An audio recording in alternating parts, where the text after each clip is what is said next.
Quand j'entendais notre frère Serge commencer sa prédication, j'ai eu quelques sueurs froides. Je me suis dit, il est en train de commencer et il va prêcher ma prédication. Et puis heureusement, il a bifurqué sur autre chose, si bien que j'ai la liberté de dire ce que j'avais préparé, mais vous allez voir, il va y avoir quelques petites choses qui vont se recouper un peu, mais comme disait Carlos Payan hier, c'était aussi quelque chose qui était un peu prévu. Voilà. L'épouse. Là, nous touchons à un sujet essentiel, parce que nous touchons à deux des principaux mystères qui sont évoqués dans le Nouveau Testament. Le mystère de l'Église et le mystère d'Israël. Très rapidement, qu'est-ce que c'est qu'un mystère? Un mystère, c'est une vérité révélée dans la parole de Dieu, mais d'une manière cachée, de telle manière que l'être humain le plus intelligent, le plus savant, est incapable, par sa propre sagesse, sa propre intelligence et connaissance, de pouvoir comprendre ce mystère. Pour pouvoir le comprendre, il faut une révélation de l'Esprit de Dieu qui vient éclairer l'Écriture. Et lorsque l'on a reçu cette révélation, ça paraît tellement évident et tellement simple qu'on peut se dire, mais comment est-ce que je n'ai pas vu ça plus tôt? Là, je disais tout à l'heure, nous touchons à deux mystères essentiels, le mystère d'Israël et le mystère de l'Église. Le mystère d'Israël, d'abord, Paul en parle dans l'Épître aux Romains, quand il dit au chapitre 11, « Je ne veux pas, frères, que vous ignoriez ce mystère. » Et là, il parle du mystère d'Israël.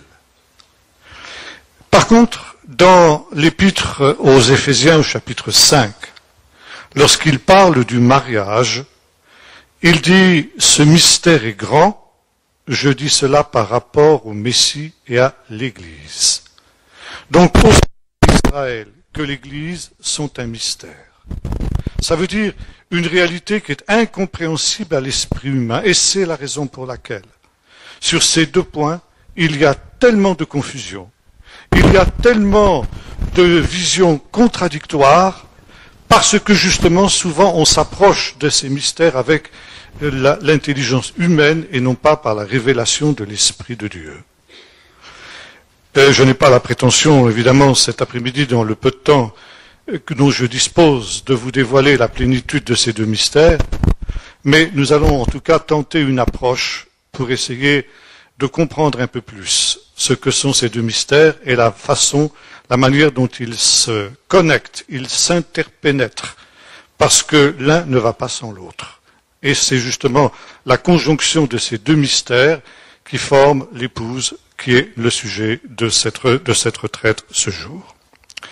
Je voudrais revenir au texte qui nous a été lu tout à l'heure, dans le livre de la Genèse, au chapitre 1er tout d'abord, au verset 26, où il nous est dit que le 6e jour de la création, Dieu dit « Faisons l'homme à notre image, selon notre ressemblance, pour qu'il domine sur les poissons de la mer, sur les oiseaux du ciel, sur le bétail, sur toute la terre, sur tous les reptiles qui rampent sur la terre. » Dieu créa l'homme à son image, il le créa à l'image de Dieu.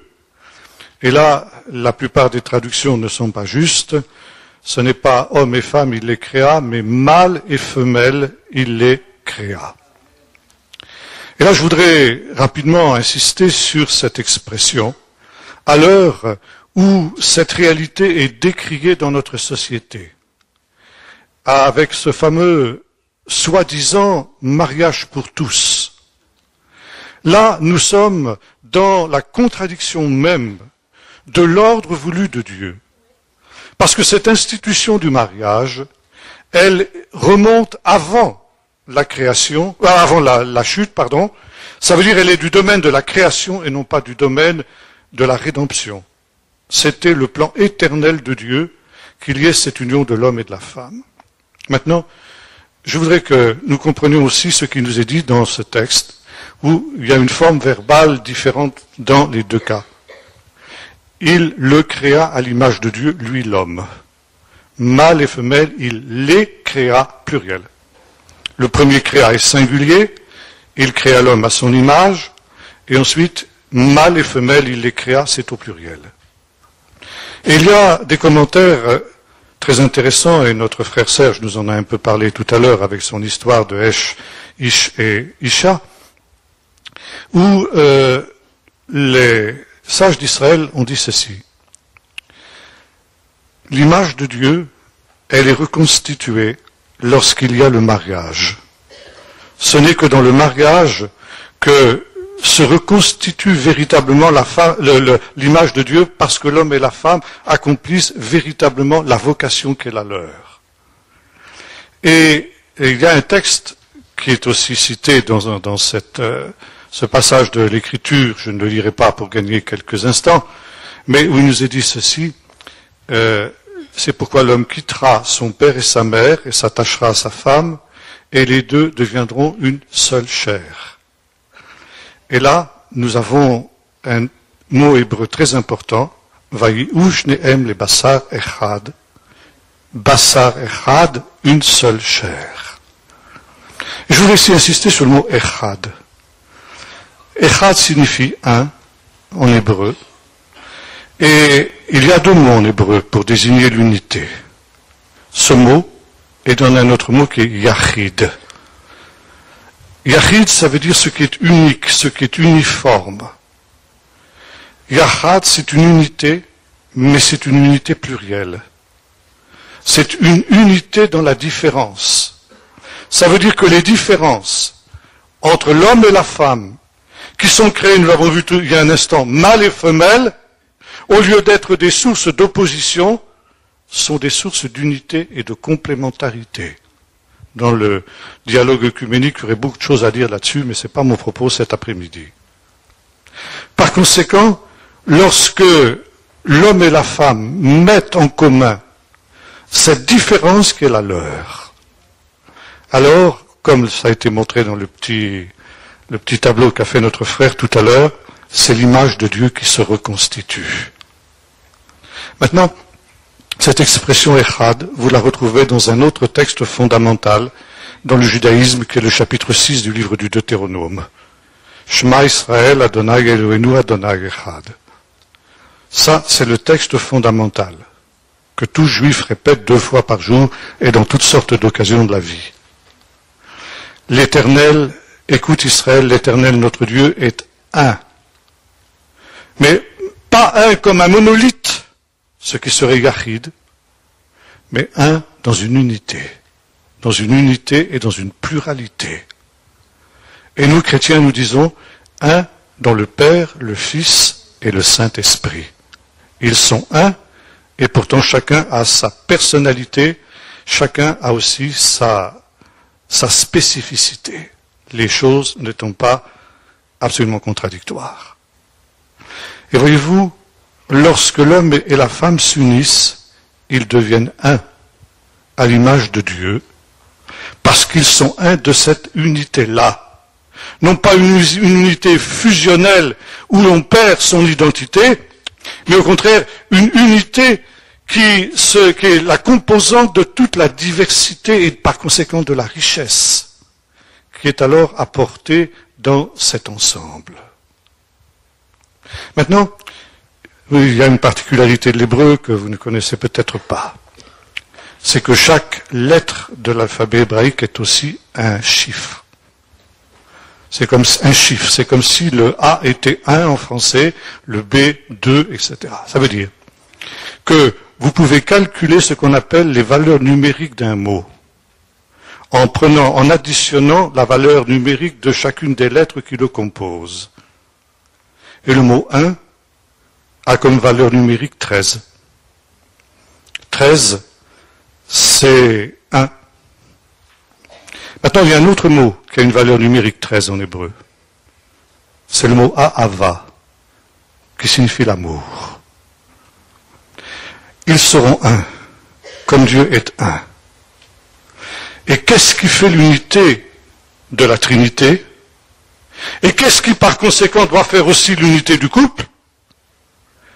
Et qui rend le couple un, comme Dieu est un, l'amour. Et voyez-vous, nous sommes ici dans la manifestation du plan de Dieu. Dieu crée l'homme en vue d'un mariage, c'est le but. C'est le but de la création. Et c'est la raison pour laquelle quand on arrive au dernier livre de la Bible, le livre de l'Apocalypse, qu'est-ce que nous trouvons, ce texte qui nous a été lu tout à l'heure? Heureux ceux qui sont invités au festin des noces de l'agneau. Dieu avait cette idée du mariage dès le commencement. Et voyez-vous, il y a un autre point intéressant quand nous lisons le livre de la Genèse, c'est que Dieu, dans le chapitre 2, avant la création de la femme, amène les animaux vers l'homme pour qu'il exerce sur eux sa domination, en leur donnant des noms. Parce que ça, c'est le premier commandement qui a été donné à l'homme.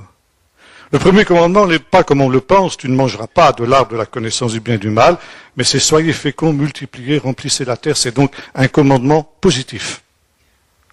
Et en donnant des noms aux animaux, l'homme prend pouvoir sur eux. Et pourtant, il y a quelque chose d'incomplet. Et quand il a établi cette domination sur les animaux, Dieu va lui donner la femme pour qu'il soit véritablement complet. Maintenant, vient ensuite le drame de la chute, nous en a été parlé tout à l'heure, et c'est comme si le plan de Dieu aboutissait à une impasse, à un échec. Et par conséquent, Dieu va à nouveau manifester son pouvoir. Et cette chute qui intervient, ce péché qui intervient dans le monde, en hébreu on appelle ça la brisure du monde.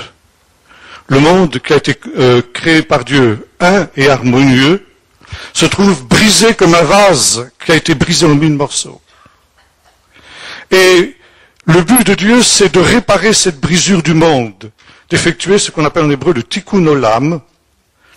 Dans le Nouveau Testament, vous trouvez une expression semblable, le renouvellement de toutes choses. Dieu veut ramener le monde à ce qu'il était au commencement. Et pour ça, Dieu a besoin d'un deuxième Adam. Le nouveau Adam va être le Messie, dont il est question déjà dans ce qu'on appelle le protévangile, celui qui écrasera la tête du serpent, mais qui sera blessé par lui au talon. Et cet être, nous le retrouvons également dans un autre texte que les rabbins ont souvent commenté en relation justement avec l'histoire de la Genèse. C'est le chapitre 7 du livre du prophète Daniel, où apparaît une expression que nous allons retrouver très très souvent dans les évangiles, dans la bouche de Jésus, le Fils de l'homme. Nous voyons 4 animaux gigantesques et terribles, un lion, un ours, un léopard et un 4e animal monstrueux qui n'a pas d'équivalent sur la terre, qui font en quelque sorte la guerre au Seigneur, qui sont l'expression de ces forces du mal, de ces forces du serpent qui ont commencé dans le jardin d'Éden. Jusqu'au moment où apparaît sur les nuées du ciel quelqu'un qui a l'apparence d'un fils de l'homme. Fils de l'homme, ça peut se traduire aussi en hébreu comme fils d'Adam. Adam signifie en hébreu homme. Le fils de l'homme, c'est le fils d'Adam. Et les commentaires des sages nous disent ceci, le fils de l'homme dont il est question, c'est le Messie. Et le Messie va refaire ce que le premier Adam a essayé de faire, mais ce qu'il a raté, par contre, lui, le Messie, il va réussir. De la même manière que le premier Adam a dominé sur les animaux avant de se marier avec Ève, de la même manière, le second Adam va exercer sa domination sur les 4 bêtes monstrueuses dont il est question dans ce chapitre 7 de Daniel et qui représentent les puissances des ténèbres qui agissent dans le monde, les puissances des nations. Et quand il aura subjugué ces animaux et par conséquent ces forces des ténèbres, alors Dieu va lui donner son épouse. Et ce sera le royaume de Dieu. Il va établir le règne de Dieu, le royaume de Dieu sur la terre, ce règne de justice et de paix, décrit notamment dans le chapitre 11 du livre du prophète Ésaïe, où le loup habitera avec l'agneau, où l'enfant, le jeune enfant, le fils de la femme du chapitre 3 du livre de la Genèse, s'amusera avec le serpent qui aura perdu sa dangerosité, le vieux serpent de l'Éden qui sera réduit maintenant à l'impuissance et à l'innocence. Ce sera le retour à l'Éden, ce sera le tikkun olam, et ça, ce sera justement la réalisation, la manifestation de ce mariage que Dieu avait envisagé dès le commencement. Bon, maintenant je voudrais prendre un autre texte qui va dans le même sens, parce que justement, il y a une question que posent les sages en commentant ce texte, en disant, mais cette épouse, cette nouvelle Ève, que le Seigneur destine au second Adam, donc au Messie, quelle est son identité? Et la réponse est claire, c'est Israël. De toute éternité, Dieu avait aussi Israël dans son esprit, dans sa pensée. Et dans le début du chapitre 2, il nous est dit ceci, « Voici l'histoire du ciel et de la terre, le jour où ils furent créés. » Et en hébreu, ça se dit « Be'ivaram ». Be'ivaram, c'est presque, on peut presque remplacer ce mot en changeant une lettre ou deux, c'est pas Be'avraham. Ça veut dire en Abraham. Voici l'histoire du ciel et de la terre quand ils furent créés en Abraham ou pour Abraham, c'est-à-dire pour Abraham et pour sa descendance, c'est-à-dire pour Israël.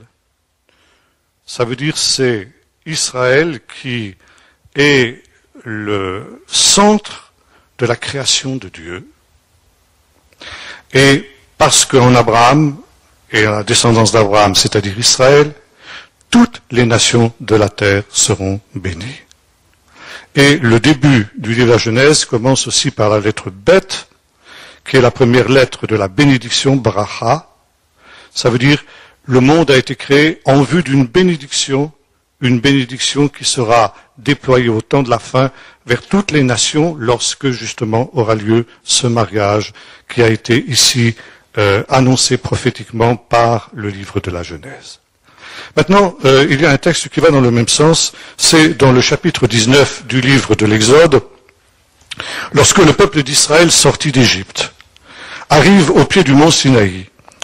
Et Dieu lui dit ceci au verset 5, « Maintenant si vous écoutez ma voix, et si vous gardez mon alliance, vous m'appartiendrez en propre, comme entre tous les peuples, car toute la terre est à moi. Quant à vous, vous serez pour moi un royaume de sacrificateurs et une nation sainte. » Selon toujours les sages, nous avons ici une première manifestation des épousailles entre Dieu et Israël. Là, Israël va entrer dans une notion qui est centrale dans toute la Bible, la notion de l'alliance. Israël va conclure avec son Dieu une alliance. Et cette notion d'alliance, c'est-à-dire d'un engagement mutuel de deux partenaires, l'un vis-à-vis de l'autre sur toutes sortes de bases, ça peut être n'importe quoi, mais c'est aussi le mot qui est employé pour un mariage. Un mariage est une alliance entre le fiancé et la fiancée. Vous trouvez ça, par exemple, dans le livre du prophète Ézéchiel, où, lorsque, dans le texte qu'a cité notre frère Serge tout à l'heure, il est question du Seigneur qui voit Israël qui est en train, dans son sang, etc. Je conclus avec toi une alliance. Ça veut dire je t'épousai. Et qu'est-ce que c'est qu'un mariage, en fin de compte? Il faut peut-être parler un petit peu aussi de la manière dont on célèbre un mariage juif. Je ne sais pas si beaucoup d'entre vous ont déjà assisté à un mariage juif. Un mariage juif, ça se passe sous une espèce de dénuptial tenu par 4 garçons d'honneur. Ça fait une espèce de tente comme ça.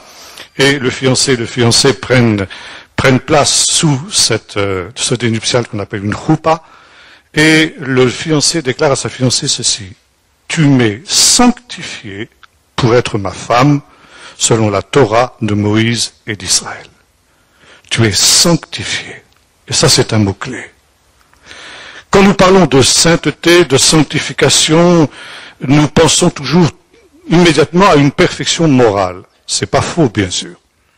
Mais c'est pas le premier sens du mot. Sanctifier, c'est mettre à part. Et quand le fiancé dit à sa fiancée, tu m'es sanctifié pour être ma femme, il veut dire ceci, tu es mis à part de toutes les autres femmes. Et ça veut dire que j'aurai avec toi et avec toi seul une relation unique que je n'aurai avec aucune autre femme. Et c'est en cela que tu es sanctifié.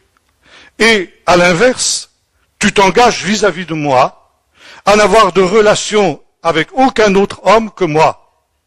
Donc c'est cet engagement mutuel, c'est véritablement la notion d'alliance. Et si vous retrouvez ce mot, c'est très intéressant, dans l'épître de Paul aux Éphésiens au chapitre 6. Chapitre 5, pardon. Marie, aimez vos femmes comme le Messie a aimé l'Église, s'est donné lui-même pour elle, afin de la sanctifier. Ça veut dire de la mettre à part, pour qu'il ait avec cette communauté des relations uniques qu'il n'aura avec aucune autre. Et voyez-vous, c'est le sens de l'engagement que nous avons lu ici dans ce chapitre 19 du livre de l'Exode. Si vous écoutez mes lois et mes ordonnances, et si vous gardez mon alliance, vous m'appartiendrez en propre. Alors ça, c'est une traduction approximative d'une expression hébraïque. On dit en hébreu, Am Segula. Bon, c'est à peu près ça, disons. Ça veut dire, je m'engage, moi, Dieu, à n'avoir avec aucun autre peuple que vous des relations comme j'en aurai avec vous. Vous serez pour moi un peuple unique. Mais à l'inverse, j'attends de vous que vous n'ayez aucun autre Dieu que moi. De la même manière que la femme s'engage à n'avoir aucun autre mari que son mari, et de la même manière, vous, Israël, vous vous engagez à n'avoir aucun autre Dieu que moi parmi tous les autres dieux que toutes les nations ont. Et voyez-vous, Dieu, ensuite, dans un mariage juif, il y a ce qu'on appelle la ketouva, c'est-à-dire le contrat de mariage, ça veut dire les obligations mutuelles des deux époux.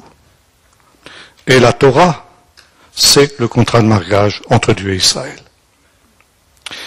Alors évidemment, si nous faisons un survol très rapide de l'histoire d'Israël, nous constatons que Dieu a été indéfectiblement fidèle à cette alliance.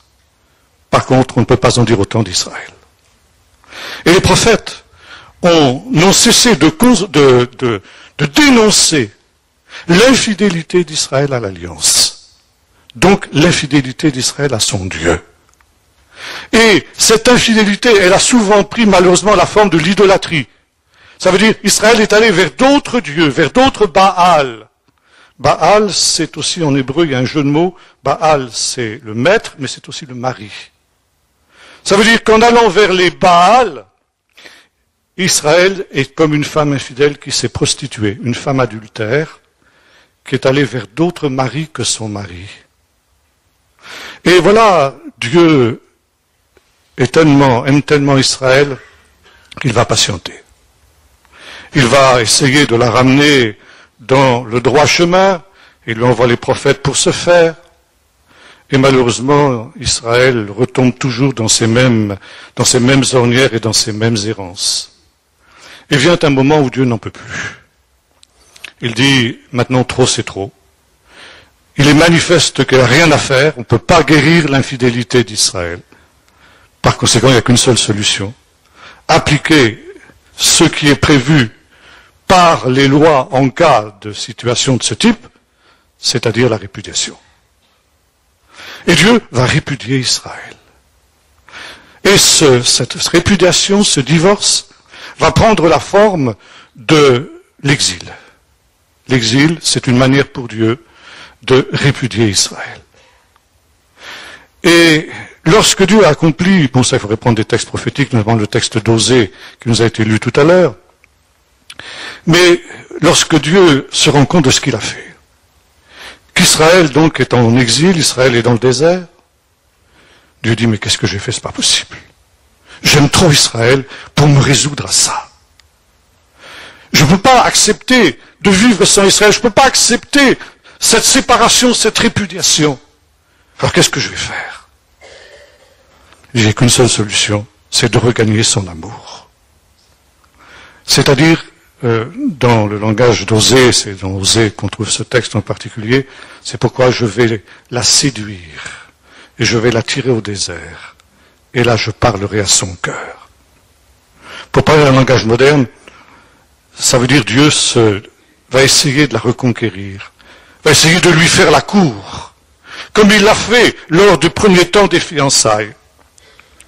Et lorsque Israël sera revenu à son Dieu, aura lieu un deuxième mariage. Dieu va réépouser Israël. Dieu ne s'est pas résolu à la répudiation d'Israël, Dieu va réépouser Israël. Et quelle va être la manière dont va se traduire ces secondes noces, en quelque sorte, d'Israël et de son Dieu? Ça va être la forme d'une nouvelle alliance. Vous trouvez ce texte dans le chapitre 31 du prophète Jérémie, au verset 31, où nous lisons à peu près ceci. Voici, dit le Seigneur, les jours viennent où je vais faire avec l'Église des nations une alliance nouvelle. C'est ça? C'est pas ça, non. Non, mais c'est comme ça qu'on le lit. C'est comme ça qu'on le lit. Je fais exprès. Parce que justement, c'est comme ça qu'on le lit et qu'on le comprend. Or, qu'est-ce qui est écrit, comme certains l'ont réagi? Je fais avec la maison d'Israël et la maison de Juda une alliance nouvelle.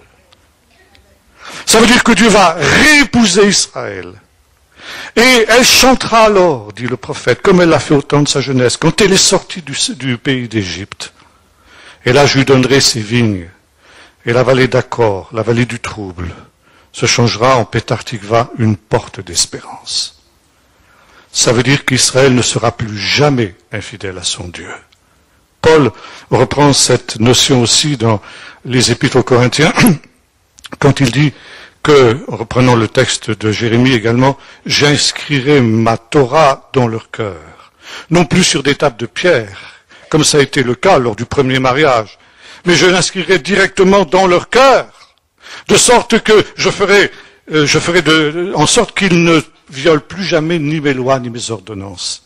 C'est un mariage qui ne sera plus jamais rompu, c'est un mariage qui ne sera plus jamais remis en question. Maintenant, très brièvement, parce que tout ça, ça demanderait bien sûr, vous le comprenez bien, de très très longs développements, je voudrais passer au Nouveau Testament. Cette idée du mariage est centrale dans le Nouveau Testament. J'ai parlé tout à l'heure de la vision du Fils de l'homme, qui est appelé justement, lorsqu'il aura établi le règne de Dieu, à être justement l'époux d'Israël.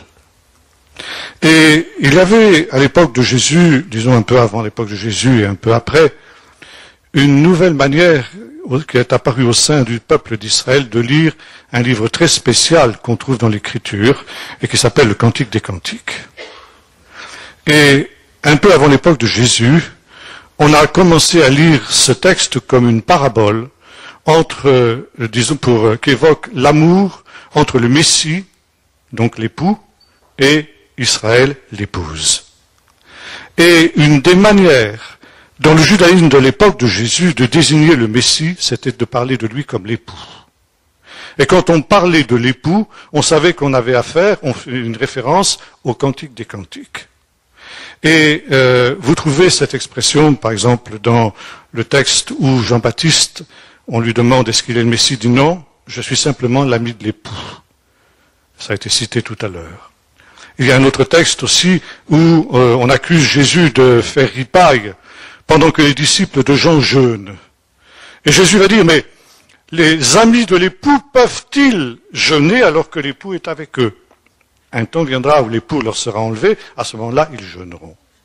Et par conséquent, pour tous les auditeurs de Jésus, c'était clair. Jésus se désignait l'époux, ça veut dire qu'il était le Messie. Maintenant, ce thème du mariage, nous le retrouvons essentiellement dans les paraboles de Jésus. Je voudrais dire un mot sur les paraboles. Les paraboles, ça se dit en hébreu machal. Et ça, c'est un autre mot qu'on trouve dans l'Écriture, un autre livre qui porte aussi ce nom de Meshalim. C'est ce qu'on appelle le livre des Proverbes. Le livre des Proverbes, c'est aussi le livre des paraboles. Qu'est-ce que c'est qu'une parabole? Très brièvement, une parabole, c'est une petite apocalypse. Ça veut dire que les paraboles touchent toujours aux choses dernières, à l'avènement du Messie, au règne messianique, à la vie après la mort, à la rétribution après la mort, etc., la rétribution de là. Bref, on est ici dans une perspective et dans une dimension eschatologique. Jésus était un maître parabolier. Nous avons dans la littérature juive des milliers de paraboles des rabbins qui nous sont parvenus, mais Jésus les dépasse tous. Il était véritablement celui qui a amené l'art de la parabole à sa perfection, pourrait-on dire. Et les paraboles de Jésus évoquent évidemment les choses dernières, elles aussi, mais de deux manières. Et notamment, Jésus employait souvent des paraboles où il est question des semailles et des moissons. Ça veut dire les semailles, c'est un temps difficile, un temps où l'on sème avec larmes, comme le dit le psaume 126. Mais il y a un autre temps qui est séparé d'ailleurs par un très long intervalle de temps entre les semailles et le moisson. Il y a un grand temps qui passe, mais finalement le temps de la moisson est le temps de la réjouissance. Ça veut dire qu'ici, Jésus évoque ces deux venues. Les semailles évoquent la première venue de Jésus, la moisson évoque la deuxième venue de Jésus. Je ne vais pas parler des paraboles qui parlent de la première venue de Jésus, par exemple la parabole du semeur, la parabole du bon grain de l'ivraie, etc. Mais je vais parler très brièvement de quelques paraboles qui parlent de sa deuxième venue, où il est question d'époux, parce qu'ici on touche au mariage. Le mariage était considéré, à cause du Cantique des Cantiques, je le disais tout à l'heure, comme le but final du plan de Dieu pour Israël et du plan de Dieu pour l'humanité. Et les paraboles des sages reprennent très souvent ce thème du mariage. Vous le retrouvez aussi dans le livre des Proverbes. Le livre des Proverbes est bipolaire, constamment. C'est-à-dire il y a un pôle négatif et un pôle positif. La première de cette bipôle, c'est l'opposition entre la folie et la sagesse. Et ça, vous le retrouvez dans les paraboles. Et notamment la parabole des 10 vierges. Où il est question de 10 vierges dont 5 sont sages et 5 sont folles. Et ces vierges sont aussi alliées à un mariage. Maintenant, ces deux réalités, sagesse et folie, dans le livre des Proverbes, sont aussi incarnées par deux femmes. La folie est incarnée par la prostituée et la sagesse est incarnée par la femme vertueuse du chapitre 31.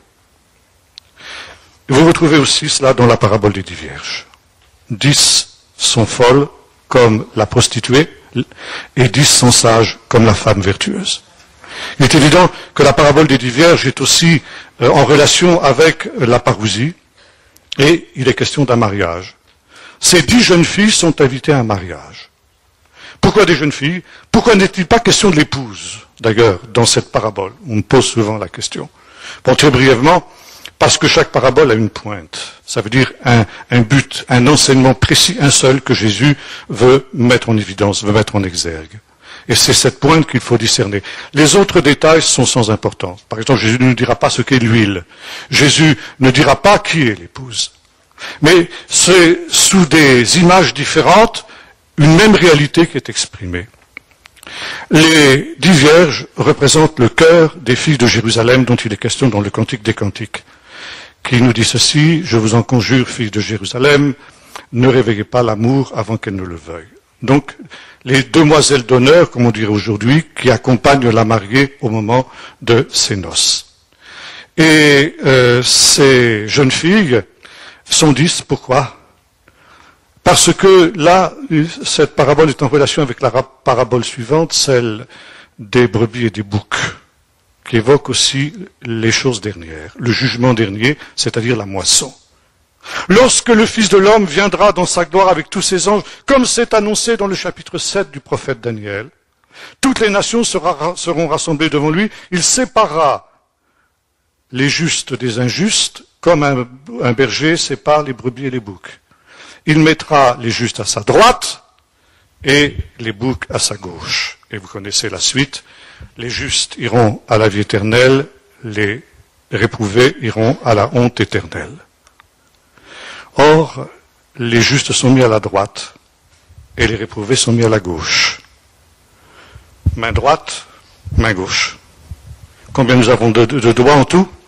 10. 5 à droite, 5 à gauche. dit vierge, c'est pas du tout qu'il va y avoir 50% des chrétiens qui seront sauvés, 50% qui ne le seront pas. C'est tout simplement parce que justement il y a cette image.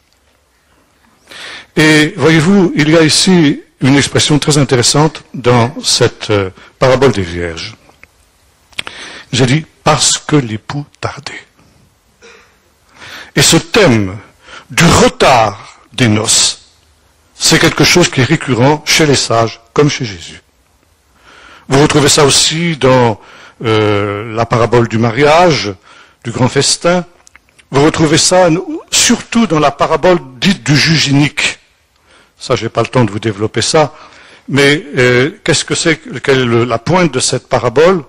Cette femme qui représente le peuple de Dieu fidèle, qui attend le retour du Messie, qui va lui rendre justice. Parce qu'en attendant, cette Église, elle est opprimée, elle est persécutée, elle est dans des combats terribles, comme cette pauvre veuve, et dans des combats terribles. Et elle a beau crier à Dieu, Seigneur, délivre-moi, on a l'impression que Dieu ne l'entend pas, que Dieu ne l'exauce pas. Et on pourrait penser que Dieu est finalement un juge injuste, puisqu'il ne fait pas justice à ses élus qui crient à lui nuit et jour. Et la tentation alors, et ça, si vous retrouvez ça, c'est le parallèle avec les vierges, eh bien de s'assoupir, de dire, puisque c'est comme ça, c'est pas la peine de compter sur Dieu, essayons de nous débrouiller nous-mêmes par nos forces, par nos moyens. Et Jésus termine cette parabole en disant, mais quand le Fils de l'homme viendra, trouvera-t-il encore la foi sur la terre? Pas forcément la foi en Dieu ou la foi en Jésus, etc., mais la foi et l'attente de son retour. Trouvera-t-il une église qui, comme le dit la fin du livre de l'Apocalypse, cela nous a été rappelé aussi tout à l'heure dans les interventions qui ont été faites avant moi, des gens qui disent, avec l'esprit et l'épouse, viens! Parce que justement, contrairement aux apparences, le Messie et son Dieu ne sont pas injustes. Ils usent simplement de patience vis-à-vis des méchants, parce que la délivrance des justes exige le jugement des méchants. Et Dieu retarde ses jugements au maximum pour donner le maximum de chance aux méchants de se repentir. Et en attendant, il faut que le juste souffre injustement. Ça, c'est une leçon difficile à comprendre, mais c'est la leçon des paraboles. Et justement, ce sera l'épreuve la plus difficile des justes dans les temps de la fin, nous dit Jésus. L'épreuve de l'attente. Une attente qui semble interminable. Mais finalement, le Seigneur ne revient pas, il ne fait pas justice à ses élus. Et voyez-vous ici, toutes les vierges s'endorment, toutes. Ça, c'est très intéressant. Les sages comme les folles. Il n'y a aucune différence. Et quand plus personne ne s'y attend, l'époux arrive.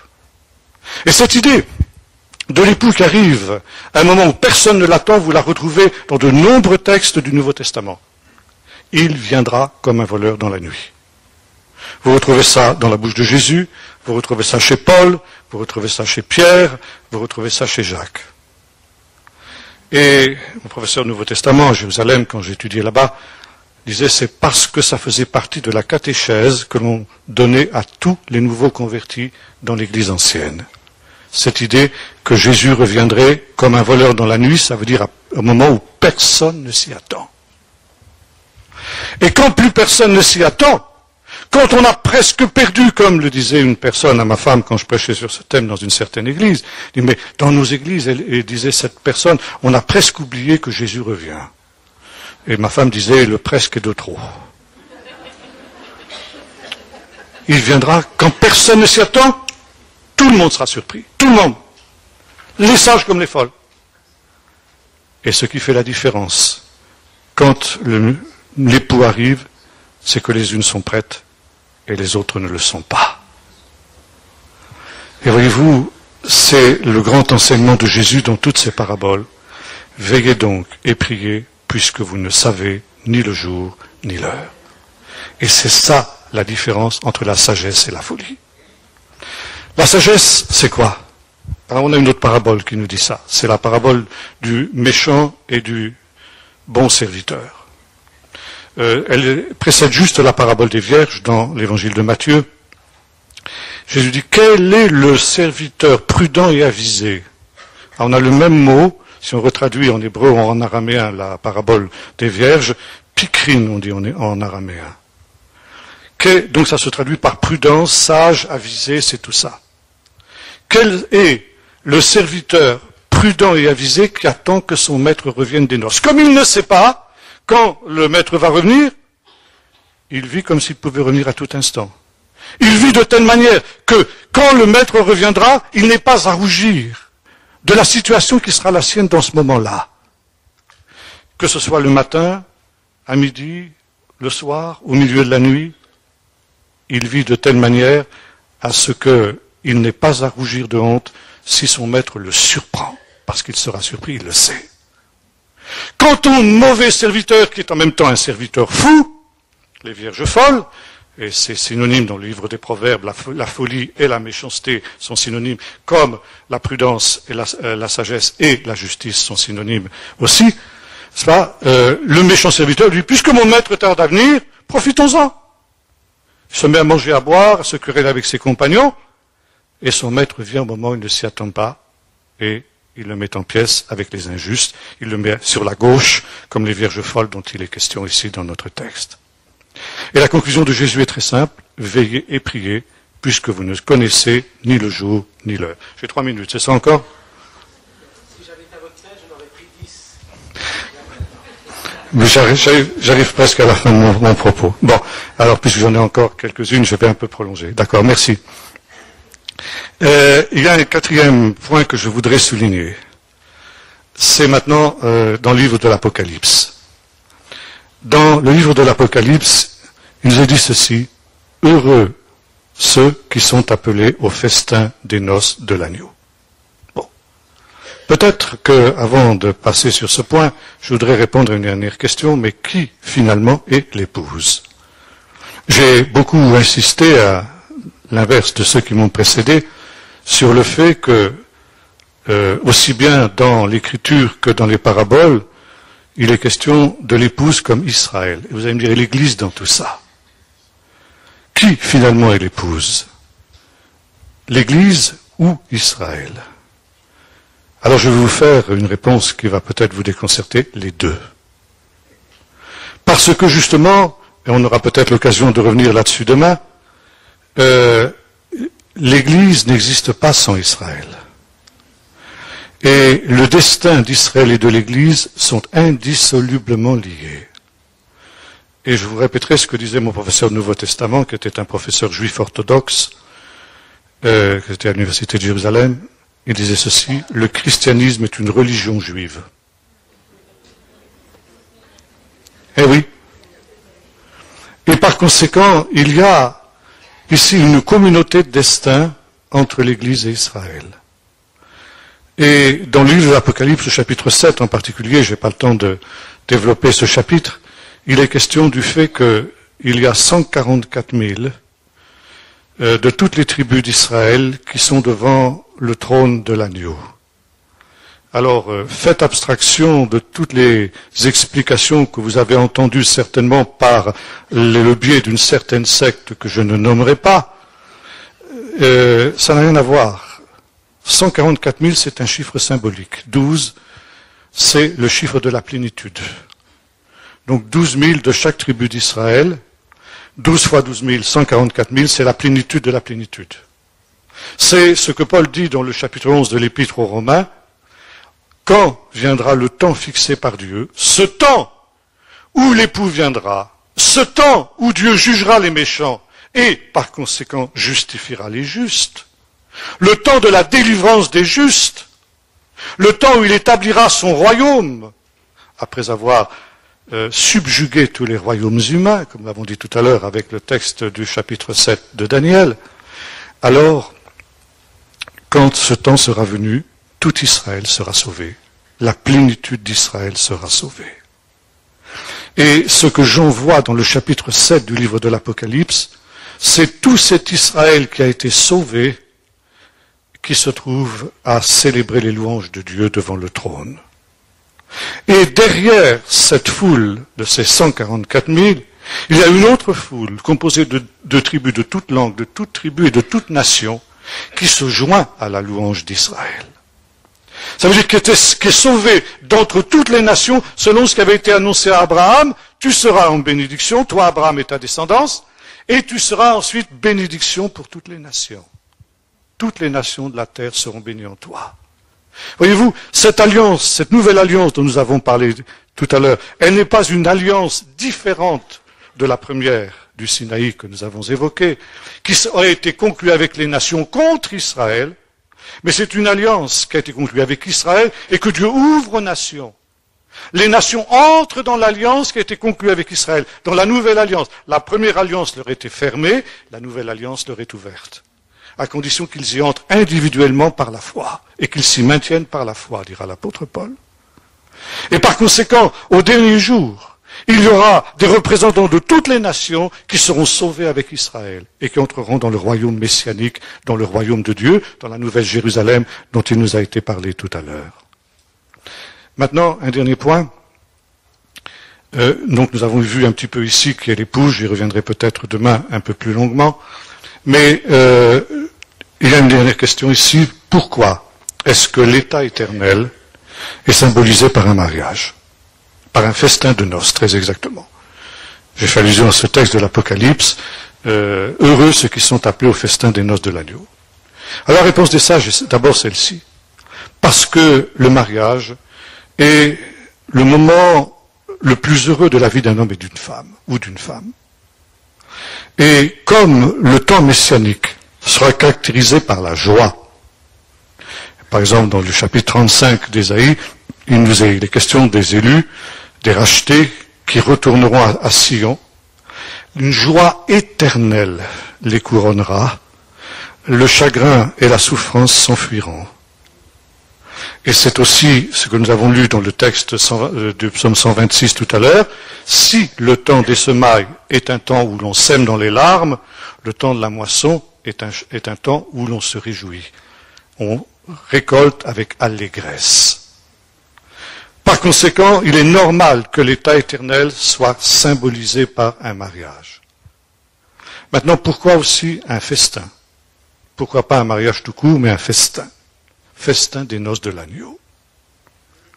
Alors là, il faudrait que je fasse toute une étude, mais que ça dépasserait bien sûr le cadre de ce séminaire, sur la théologie du repas dans la Bible. Il y a une théologie du repas dans la Bible.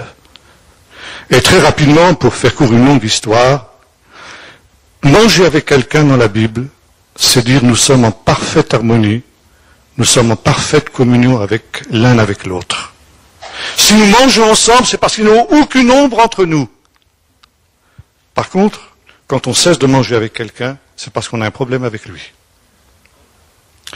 Et voyez-vous, lorsque interviendra au dernier jour ce festin des noces de l'agneau, Dieu dira à toutes ses créatures, aux anges et aux démons, vous voyez, j'ai eu un problème avec l'humanité.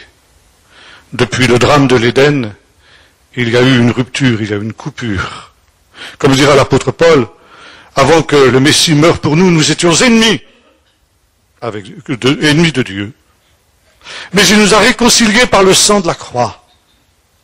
Et par conséquent, il y a ici un festin qui manifeste que maintenant on est réconcilié avec Dieu. Dans la tradition orientale, c'est pas seulement juif, ça existe encore chez les Arabes. J'ai eu l'occasion de l'expérimenter il y a quelques années quand je faisais une enquête chez les Bédouins. Les Bédouins ont encore cette coutume. Quand on a eu un problème entre deux personnes ou entre deux tribus et que l'on a réglé ce problème, on mange ensemble pour sceller la réconciliation. Manger ensemble, ça veut dire que tout le monde sache maintenant que notre problème, il est terminé, nous sommes réconciliés, on ne parle plus jamais de cette histoire. Et c'est ce que Dieu dira dans les derniers temps. Moi, Dieu, j'ai eu un problème avec l'humanité depuis le Jardin d'Éden, c'est fini, c'est réglé, on n'en parle plus, on mange ensemble, on est réconciliés pour l'éternité. Et voyez-vous, c'est à ce moment-là le moment où il y a cette unité dont il est question dans le premier chapitre de la Genèse. Ils seront une seule chair. Ça veut dire, dans cette perspective-là, nous sommes réconciliés les uns avec les autres. Non pas, encore une fois, dans une unité fusionnelle, que ce soit dans le couple, que ce soit dans les églises, dans nos différentes dénominations, etc., les problèmes entre les différentes dénominations, mais aussi vis-à-vis de Dieu. Et c'est le sens de notre Sainte Seine. Qu'est-ce que c'est la Sainte Seine, ou l'Eucharistie, comme vous dites, vous les catholiques? C'est un repas de communion, où on manifeste cette réconciliation avec Dieu, et cette réconciliation les uns avec les autres. C'est pourquoi celui qui prend la Sainte Seine indignement, dira Paul, prend aussi un jugement contre lui-même. C'est pour ça que c'est tellement important. Mais dans cette réconciliation, eh bien, il y a l'annonce de ce mariage qui aura lieu au dernier jour. Et là, il y a déjà en devenir ce temps des noces de l'agneau, où chacun, ce sera le mot Echad, qui sera le mot clé de toute cette éternité. D'ailleurs, vous avez ça dans le livre du prophète Zacharie. L'Éternel sera l'unique. Il sera l'Echad dans ce temps-là, et ce sera un jour unique, un jour qui ne finira jamais. Ce qu'on dans la tradition juive, on appelle le 8e jour de la semaine, le Shabbat éternel. Le Shabbat où aura lieu cette plénitude, où aura lieu cette unité retrouvée entre l'homme et son Dieu, la réparation de la brisure du monde dont nous avons parlé tout à l'heure, ce renouvellement de toutes choses. Le renouvellement qui a été annoncé par les prophètes, qui est le but de l'histoire, et qui sera ce festin de noces qui ne terminera jamais, où l'humanité réconciliée avec elle-même et avec son Dieu ne formera avec son Dieu et avec son Messie plus qu'un seul, et comme le dit l'apôtre Paul, dans ce temps, Dieu sera tout en tous. Que Dieu vous bénisse. Salut.